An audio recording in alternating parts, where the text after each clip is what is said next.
Do you sometimes fly off the handle?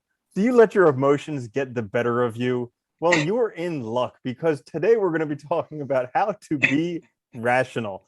This is the Existential Stoic podcast. I'm Yes. Randy. That's my buddy Danny. How you doing, Danny? Doing good, Randy. What's up? Well, today we are talking about a very important topic, how to be rational, because a lot of philosophers say that you have to be rational. That's logical.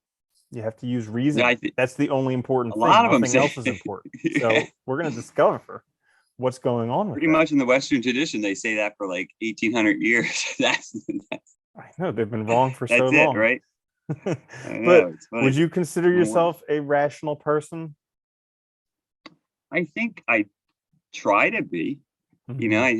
I think I am a decent amount of time. It's one of those things where I think that it does take, well, I think that's why they value it as well, because they recognize it's one of those things that does take work. It's not something that, yes, we are rational beings in a broad sense, but we're not, it takes some cultivation and work to be that way too, Definitely. or to perfect it maybe. I would say that like much of the time I try to be somewhat rational, but like if there's alcohol involved, not Oh rational. God, yeah. Mm-mm. So I think the important thing too is catching yourself, right? When yeah, you're being irrational. That's the other thing. absolutely. Yeah. So today's episode is a quick one. We're just going to go over three tips each for how to be rational because a lot of people want to be rational. So that brings us to the first one is recognize your emotions. And I don't say control your emotions and I don't say suppress your emotions. I just say recognize your emotions because you'll see when you're being emotional is oftentimes when you're not being rational. And Yeah. at the very least, if you notice you're being emotional, you could be like, okay, well, maybe this isn't rational. It's totally fine, whatever it is. But I just recognize that this could be a moment of me not being rational. Yeah, no, I like that. I think too, like, starting to deal with your emotions in a healthy and rational way, you have to identify them first. You have to acknowledge them first, right? Otherwise you can't, because you'll always be trapped or sort of, misled by them and doing other things. I think it's a great point. We need to recognize them first. Um, okay, my first one is and I think this is an important one as well. We talk about all the time, which is just read. I think when we read, try to understand other people's perspectives. Try to learn as much as you can about the world. It gives you more tools. It helps you think, right? Cultivates that. It gives you more tools to sort of address problems, and to sort of it gives you ideas of how other people might handle situations, or might handle, or experience things. And that I think helps us build a sort of a set of tools that can help us be rational or think rationally. That's such a great one, and I think it's underestimated, where people don't mention it enough for how to be rational. Because like really, all of your ability to reason. I mean, you can get it from your own life experience, or you can get it from stuff that you learn. Now, a lot Yeah, of people they stop learning once they're done at high school or university or whatever it is. But if you keep reading all the time, if you keep learning, you're always going to be growing, getting better, and you'll be able to connect these things that other people couldn't connect. So that's a great one. My next one, along the same lines, kind of, but not ooh, really, from from reading, is but different. kind of the same but different. Is think what your role model would do.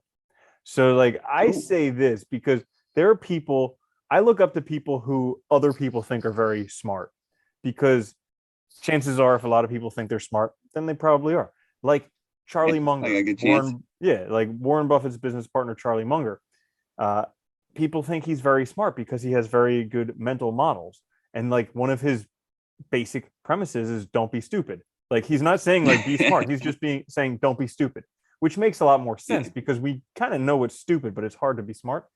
But it was related to the reading because, you know, once you know who your role models are, you can read their biography or read a book about yeah, them. So that way you can understand how they think a little bit better. And then when you're in these situations where you may be rational, you may be emotional, you may have lost it, you can think, well, what would this person who I look up to do? What would this person I respect do? And then that way, at the very least, you can have a better perspective on the situation. Oh, I like that. And it's true. I think you make a good point there too. Like, even his point too about not being stupid. It's like, I like that because it's like if you're trying to be like smart, you get these ideals and or these ideas of perfection, and that's not really what you need to be rational or to live a good life. You just need to try and be your best as best you can, and that starts with just not being the worst thing or the bad thing. So I think that's a nice way to look at it. And yeah, dude, reading and look, having some people that you do admire is a great way to help you also step back and sort of think about things carefully, right? It goes really nicely with my next one, actually, I think, which is slow down. I think, taking a step back from the situation, giving ourselves a chance to sort of think things through, that's being rational, right? It's thinking and taking control, being in control. And I think we can't do that if we're rushing. And, reading these books, having sort of role models that we can imagine, what would they do, or how would they handle the situation, or even look into their biography and see, when did they suffer through something like this and what did they do? Give you some examples. These are all great ways to sort of kind of take a step back and, figure out the situation, not be led by the wrong ideas, like by our, not let our emotions sort of overwhelm us, not let other people sort of dictate how we act or how we think. I think that's crucial. Yeah. Yeah, and slow down's a great one, because when you're in a hurry, you like don't have compassion for other people. You aren't even able to No. consider other people. And so it's not, you're not really acting the best that you can when you're in a hurry. And so by slowing down a little bit or giving yourself more time to do what you need to do, it gives you that time to pause, to really consider, what is this the right action? Am I doing the right thing? Yeah. We're not even compassionate to ourselves when we rush. That's when we tend to also, you know, berate ourselves and be kind of, taskmasters and mean and Mhm. self-deprecating. I think, that's all harmful and it all destroys our ability to be rational. Hmm. Yeah. Absolutely. So my last one, along the lines of compassion for being rational, is actually put yourself in the other person's shoes. So Mm. oftentimes we lose our ability to reason when we're dealing with other people because we get emotional. It becomes like a me versus you, or like, I have to win, you have to lose, pleasure, pain, all of this stuff. And that triggers emotions that we completely lose our rationality with. But a handy tip is if you can put yourself in the other person's shoes. It doesn't mean accept the situation how it is. It's just saying, like, how do they see it? Because I know you recommended this for me a while back when I was having issues forgiving someone. And I couldn't see any way that they were right. And like I was right 100%, they were wrong 100%. And then you were like, well, just write down like what it looked like from their perspective. And I did that. And I was just like, oh my gosh, I was wrong 100%. Like this is my responsibility. And so like it opened up my eyes. Yeah. But it gave me the ability to have that perspective so that I could then be rational instead of emotional, dealing with it, being like, oh, I see where you're coming from. Okay. And I also see where I'm coming from. So let's see if we can get somewhere together. That sounds No, I rational. think it's a great point. It does sound rational. It's funny too, because like I think you're so right. Like when we get emotional, we totally like it's amazing how fast we go from like working with somebody to thinking they're our enemy or to thinking it's us against them. And it really makes zero sense. And we do this to people that we ostensibly like are love, are close with. It makes really no sense to like think that like why would they do that, right? Why would they make a situation where it's us against them? Really, if you think about it, there must be something wrong. So getting that perspective, right, kind of putting yourself in their shoes is a great point because you also get a chance to kind of like reflect and see that they probably had reasons too, and they probably weren't. It's a good way to look at it. And that goes kind of nicely with my last one too, which is ask questions. And I think this is if we keep asking questions, we keep learning. I think in the broad sense, we don't let ourselves get trapped by just believing things because it's everybody else believes it or because it's tradition or because we've always thought that way.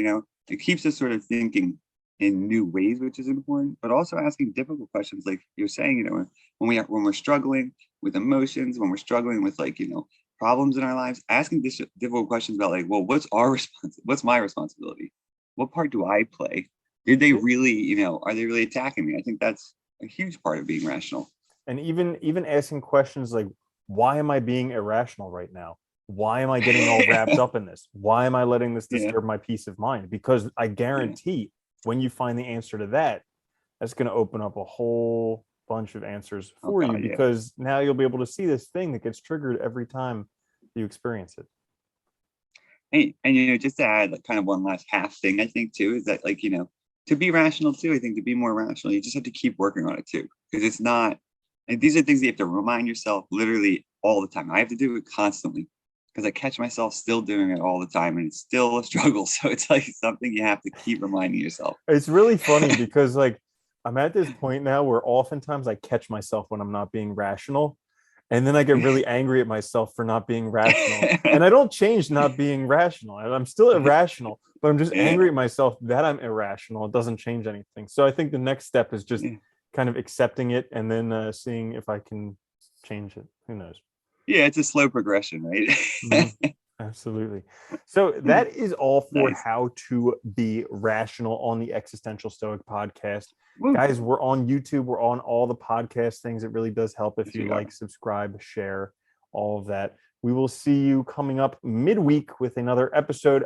I'm Randy. That's Danny. I'll catch you later, Danny. Later, Randy.